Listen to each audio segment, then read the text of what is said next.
Willkommen zu einer neuen Lesung.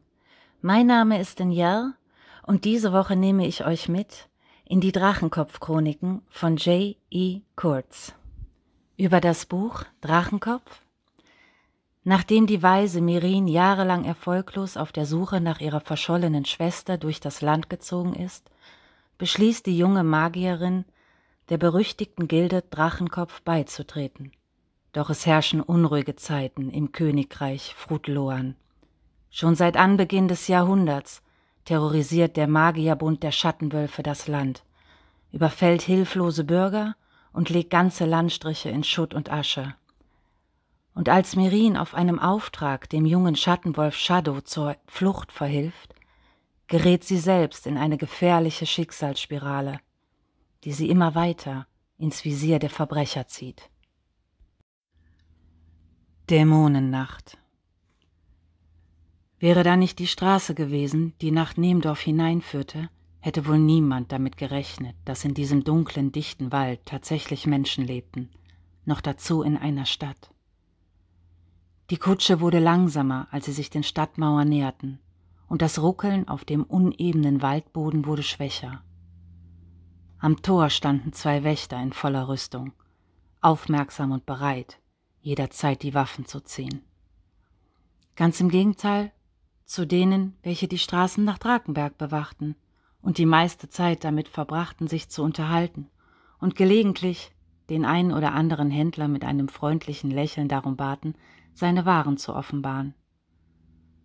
Diese 2 Elfen, ein Mann und eine Frau, verstrengten sofort ihre Speere vor dem Durchgang, als sie die Kutsche sahen, und auf den Mauern regten sich ebenfalls die Wächter.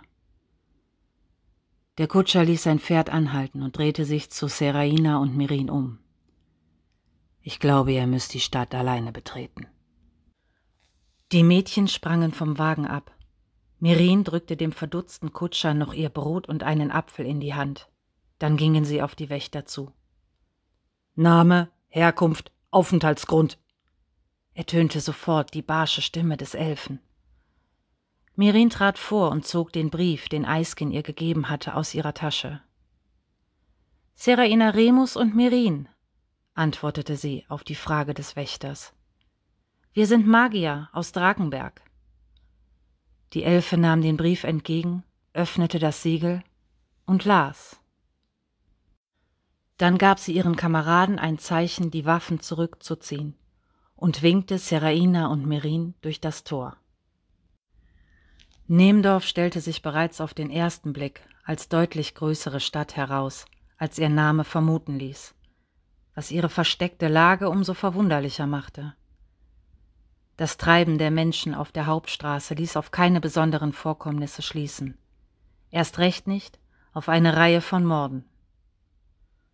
Nur die vielen Wächter, die an allen Ecken standen, unter den Leuten umherliefen und den ein oder anderen ansprachen, machten deutlich, was zurzeit in dieser Stadt geschah. Würde sich nachts inzwischen überhaupt noch jemand aus seinem Haus wagen? Mirin konnte es sich schwer vorstellen. Aber selbst wenn niemand mehr auf die Straße ginge, die Schattenwölfe kannten keine Gnade, auch nicht vor schlafenden Menschen. Für einen kurzen Moment, nur einen winzigen Augenblick lang, schossen plötzlich Bilder durch Mirins Kopf. Bilder von Feuer und Blut, dem Schreien von Männern und Frauen und dem Weinen von Kindern. Doch so schnell wie sie gekommen waren, verschwanden sie auch wieder. Der Schreck hingegen, das Gefühl von bedrängender Angst, das ihr Herz rasen ließ, blieb. Mirins Glieder waren wie zu Stein erstarrt. Was war das gewesen? Irgendwoher kannte sie diese Bilder. Mirin spürte ein Zittern tief in ihrem Inneren, ein Zittern wie in Todesangst. Ein verzweifelter Schrei drängte sich ihre Kehle hinauf, doch sie konnte ihn zurückdrängen. Und alles, was blieb, war eine kleine Träne, die aus ihrem brennenden Auge hervorkroch. Mit pochendem Herzen drehte sich Mirin zu Seraina um. Doch diese schien nichts mitbekommen zu haben. Und wie sie sich in der Realität zurückfand, begann auch das Zittern nachzulassen. Und die beunruhigende Eingebung fühlte sich nur noch wie ein ferner, vergangener Traum an. »Was möchtest du machen, bis es Nacht wird?« ertönte plötzlich Serainas Stimme. Mirin fuhr zusammen, als das Mädchen sie so plötzlich aus ihren Gedanken riss, und zuckte nur mit den Schultern. Sie sah zum Himmel hinauf, doch dieser war bewölkt und es war schwer zu erkennen, wo die Sonne stand. Es musste inzwischen die 9. oder 10. Stunde herum sein. Aber das war immer noch viel zu früh. Es war mitten im Munron. Die Sonne würde noch lange am Himmel bleiben, bevor sie unterging. Wann könnten sie damit rechnen, mit ihrer Arbeit beginnen zu können? Auf keinen Fall vor der 3. Abendstunde. Wer trieb sich um diese Zeit denn noch draußen herum, wenn inzwischen jeder von den Morden wusste? Hoffentlich niemand mehr, denn das erhöhte auch die Chancen, dass ihr Plan aufging. Während Seraina und Mirin weiter die Straßen in die Stadt hinabliefen, wurde allmählich das Rathaus sichtbar, und auf dem Marktplatz angekommen gelang es Mirin, wenn auch nur verschwommen, das Zifferblatt abzulesen. Ihre Schätzung war richtig gewesen. »Mir ist es egal, was du jetzt vorhast«, meinte Seraina neben ihr, »aber lass uns zur 3. Abendstunde hier treffen.« Da konnte Mirin nicht Nein sagen. Umso mehr Zeit sie hatte, allein die Stadt zu erkunden, umso besser. Das hier war ihr Auftrag. Sie würde diejenige sein, die die Schattenwölfe außer Gefecht setzte und an die Justiz auslieferte.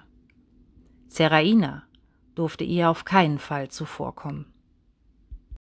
5 Stunden. Ganze 5 Stunden waren es, in denen Mirin durch die Stadt lief und jeden kleinsten Schlupfwinkel, den sie entdecken konnte, in ihrem Kopf abspeicherte, bis sich die vielen kleinen Bruchstücke zu einer großen Karte zusammenfügten.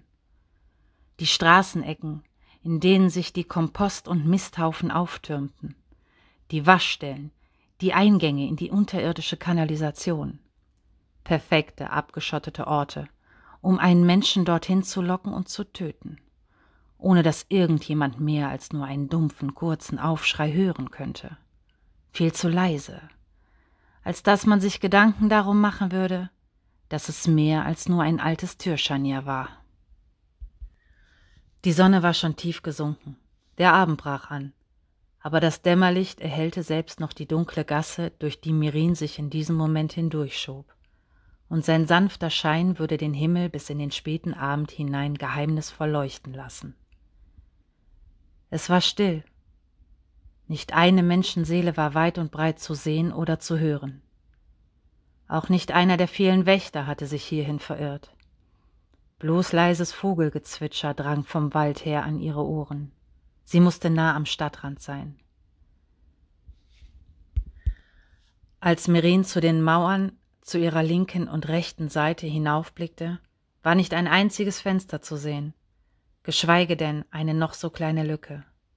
Und lediglich einige Abwasserrohre fielen an dem roten Stein herunter und führten unter das schäbige, aufgebrochene Kopfsteinpflaster. Mirin fröstelte. Sie war niemand, der es schnell mit der Angst zu tun bekam. Und auch nun fürchtete sie sich nicht. Die Kälte war einfach da. Plötzlich, unerwartet. Irgendetwas stimmte nicht. Mirins Herz schlug vor Aufregung höher, so dass sie beinahe Sorge hatte, man könnte es in der Stille pochen hören. Eine Gänsehaut breitete sich auf ihren Armen aus, und ein erneuter Schauer lief ihr über den Rücken, während sie die Ohren spitzte, um jedes noch so kleine Geräusch zu erfassen und mit verschärften Sinnen weiterlief. Alles blieb ruhig, aber dennoch spürte Mirin, dass sie nicht allein war. Sie spürte die Augen in ihrem Rücken, die Augen, die nicht da waren, auch nicht, als sie einen Blick nach hinten wagte. Sie spürte etwas Lebendiges, ganz dicht bei sich.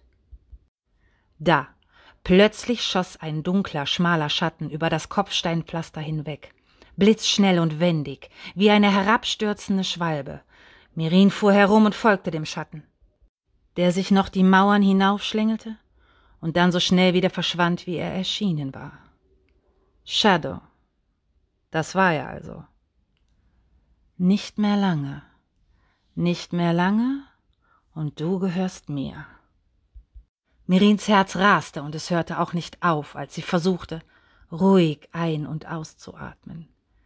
Die Anspannung löste sich nur langsam von ihr, und auch die Gänsehaut blieb noch lange, nachdem sie den Blick von der Mauer abgewandt hatte und sich weiter durch die immer enger werdenden Gassen schob. Doch das Gefühl von wachsamen Augen, die sie verfolgten, war fort, und es kam auch nicht zurück. Nach einiger Zeit öffnete sich die enge Gasse und führte zurück auf eine größere Straße. Mirin folgte ihr und gelangte schon bald wieder auf den Marktplatz. Wenn man es auch schon als eine Stadt bezeichnen konnte, groß war Nemdorf wirklich nicht. Es stellte keinerlei Vergleich zu Drakenberg dar. Die großen, schweren Zeiger der Rathausuhr standen kurz vor der 3. Abendstunde. Mirin konnte bereits Seraina sehen, die am Brunnen saß, ein Stück Brot in der Hand. Sie würde ihr nichts von der Begegnung erzählen. Das würde ihr Geheimnis bleiben. Als sie Mirin kommen sah, erhob sich Seraina und kam ihr entgegen. »Lass uns in ein Wirtshaus gehen, irgendwohin, wo viele Menschen sind«, meinte sie. »Dort können wir ungestört überlegen, wie wir die Sache angehen.« Mirin konnte weder widersprechen noch leugnen, dass dies eine gute Idee war. Sie selbst hatte zunächst an einen ruhigeren Ort gedacht als ein Wirtshaus, aber als sie sich den Schatten wieder zurück ins Gedächtnis rief, der in der Mauer verschwunden war, als hätte er sich in nichts aufgelöst, wurde ihr bewusst, dass nur ein Pulk von Menschen sie vor Spionen schützen konnte. Ein Gewirr von Stimmen, die das einzelne Wort verschluckten, und unzählige Augenpaare, von denen mindestens eins etwas bemerken würde. Es dauerte nicht lange, bis sie eine Geschenke gefunden hatten, denn die Musik, die aus ihr herausdrang, war bis ans Ende der Straße zu hören. Ohne zu zögern traten Seraina und Mirin ein, und augenblicklich schlugen ihnen der Geruch von Alkohol und Braten, die stickige Luft und heitere Stimmen entgegen. Kaum war die Tür hinter ihnen ins Schloss gefallen, da hatten schon die ersten Leute die Neuankömmlinge entdeckt, zu sich an den Tisch gewinkt, ihnen Bier angeboten und sie in eine Runde Srugui verstrickt. Seraina und Mirin lehnten den Alkohol ab. Die eine, weil sie nüchtern bleiben wollte, die andere, weil sie kaum noch Geld hatte. Doch zum Kartenspielen sagten sie nicht nein. Und so verstrich die Zeit, ohne dass sie richtig wahrnehmen konnten, wie das Wasser aus der Wasseruhr in der Ecke des Wirtshauses tropfte. Alles, was Mirin noch mitverfolgen konnte, war, wie der Himmel jedes Mal, wenn sie hinausschaute, dunkler wurde. Wenn sie nicht bis zum Morgengrauen feiern wollten, dann konnten die Leute nicht mehr lange hierbleiben. Es sei denn, sie würden gern die nächsten Toten sein. Während Mirin darüber nachdachte, kam auch schon der Wirt an ihren Tisch getreten. »Entweder ihr geht jetzt oder ihr bleibt die Nacht über hier«, sagte er streng und mit besorgter Miene. »Wenn die Dämmerung vorbei ist, lasse ich euch nicht mehr raus.« Einige wenige erhoben sich, bezahlten und gingen zur Tür. Aber diejenigen, die nur noch lallten oder schon längst in der Ecke lagen und schliefen, waren gezwungen, zu bleiben. Seraina drehte sich zu Mirin um. »Wer fliegt voraus?« fragte sie. Mirin verstand, was sie sagen wollte. »Wer ist der Lockvogel?« »Ich«, erwiderte sie entschlossen. Seraina schien widersprechen zu wollen, aber Mirin ließ sie nicht zu Wort kommen. »7 Jahre bin ich auf eigene Faust durch das Land gezogen«, sagte sie leise.